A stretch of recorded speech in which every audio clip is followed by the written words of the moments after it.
आज आपण बनवणार आहोत काबुली चना बिर्याणी।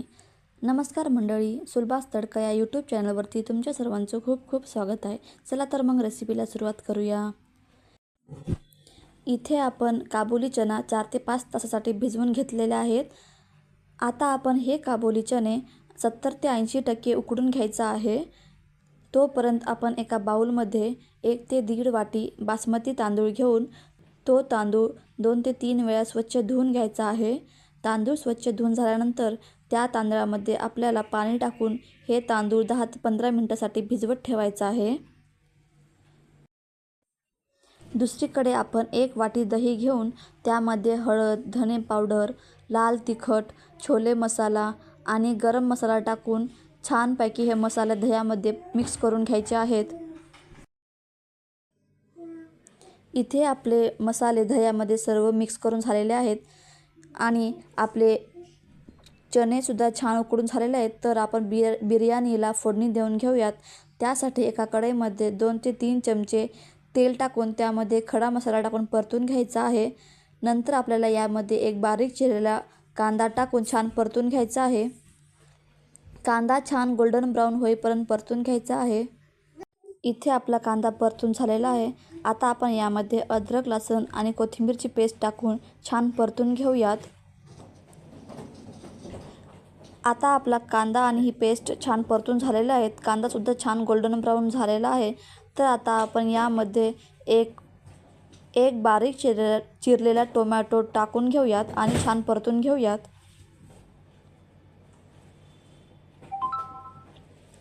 टोमॅटो छान मऊ होईपर्यंत परतून घ्यायचा आहे। इथे आपले टोमॅटो छान मऊ झालेले आहेत। तर आता आपल्याला यामध्ये मसाले टाकून घेतलेली दही टाकून घ्यायची आहे आणि छान परतून घ्यायचा आहे। आपल्याला हा मसाला छान तेल सुटेपर्यंत भाजून घ्यायचा आहे।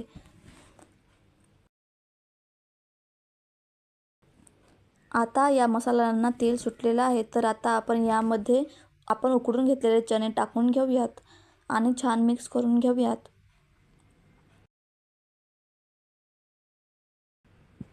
चणे छान मिक्स करून झाल्यानंतर यामध्ये आपल्याला गरम पाणी टाकून घ्यायचं आहे।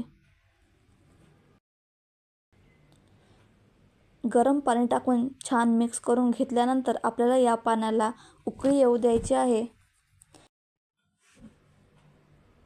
आता हे पाणी छान उकळलेलं आहे। तर आता आपल्याला या पाण्यामध्ये आपण भिजवून घेतलेला बासमती तांदूळ टाकून घ्यायचा आहे।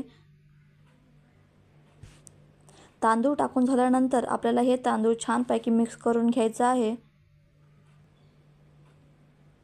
तांदूळ छान मिक्स झाल्यानंतर यामध्ये आपल्याला चवीनुसार मीठ, पुदिना, कोथिंबीर आणि कसुरी मेथी मिक्स करून घ्यायचं आहे। हे सर्व पदार्थ छान मिक्स करून झाल्यानंतर आपल्याला या बिर्याणीला झाकण लावून 10 ते 12 मिनिटांसाठी शिजवून घ्यायचं आहे।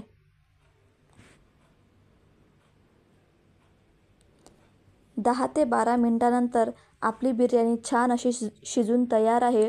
तुम्ही बघू शकता की ही बिर्याणी खूप मोकळी झालेली आहे। एकही दाणा चिकटलेला नाही। तर आता आपण ही बिर्याणी एका प्लेटमध्ये काढून घेऊयात।